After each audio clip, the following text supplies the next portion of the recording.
Just a quick review of the GenetGo trigger thumb splint. You can use this for trigger thumb, of course. A lot of people are going to be using it for that, but there's a lot of other reasons why you could also use this splint. If you just have like an overworked thumb and you just want to rest it, this splint will immobilize the wrist and the thumb and all the joints and just kind of give it a chance to rest and relax and recuperate. So you'd like say overworked thumb. If you have like thumb arthritis, this would also be a good brace you could use, particularly if you have like base of the thumb arthritis or what they call CMC or carpometacarpal joint arthritis. You could also use it for thumb arthritis too. So a lot of different uses. There's lots of these to choose from on the internet. So I'm going to go over a few of the features I really like about this the best. The first is that it has a breathable fabric. What good is a brace that does exactly what it's supposed to do, but you really can't wear it because it's hot? Especially in like the summer, if you're really going to wear this all the time, any length of time, you could get sweaty, and then the brace starts to smell, and then you're about washing it, that kind of stuff. So I really like that the fabric is breathable. It also has a built-in bendable aluminum splint along the side here to give you some additional stability there. Not only do you have the material that's wrapping around it giving you support, but you also got a little extra firm support along the side.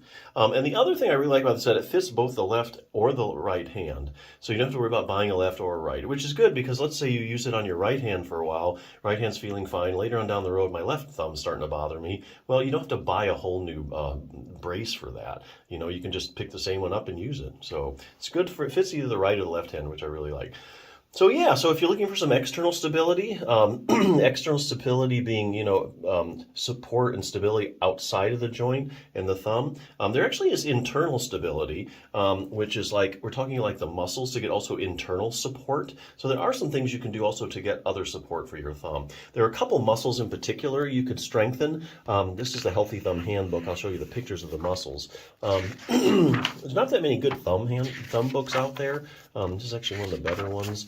I guess nobody's really writing much on the thumb. Okay, let me show you the picture. So basically they're going over some anatomy here. Lots of pictures. If you're a visual learner, you really find this an easy read. Let's see, relaxing your thumb muscles. Shows you how to make a homemade hot pack. I thought that was kind of cool, but heat's really nothing groundbreaking. Get rid of those trigger points. So this is interesting.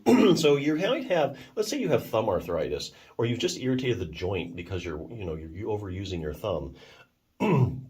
Well, basically, you could have pain coming from the joint, of course, but also if you have joint pain, a lot of times the muscles around the joint react to what's going on in the joint, and then they become irritable. And then you develop like these irritable spots called trigger points. So not only do you have joint pain, but you also have muscular pain. So your pain is actually a component of two different things. So it's always good to iron out any trigger points you have.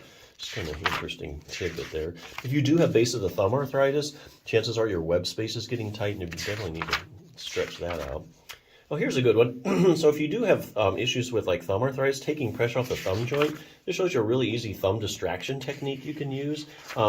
Joints that are overworked or joints that are arthritic, they just love to be distracted, and that's where you pull them apart a matter of millimeters. Basically, they love it because it just takes all the pressure off the joint, and that makes them happy. They don't have to work too much. It's like there's no pressure on me. I can rest, I can relax, recuperate, circulation's better, so they just love that. Good way to get the joint pain down.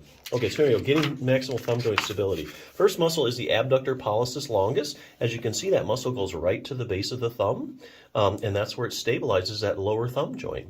We're talking like one exercise here that maybe take you like a minute and a half. And you don't even need to do these exercises every day. If you do them every other day and give the muscles time to rest and recuperate in between exercises, so you only really have to do like 2 or 3 times a week. Anyway, other muscle is the first dorsal interossei muscle. As you can see, that muscle attaches right to the base of the thumb and supports it.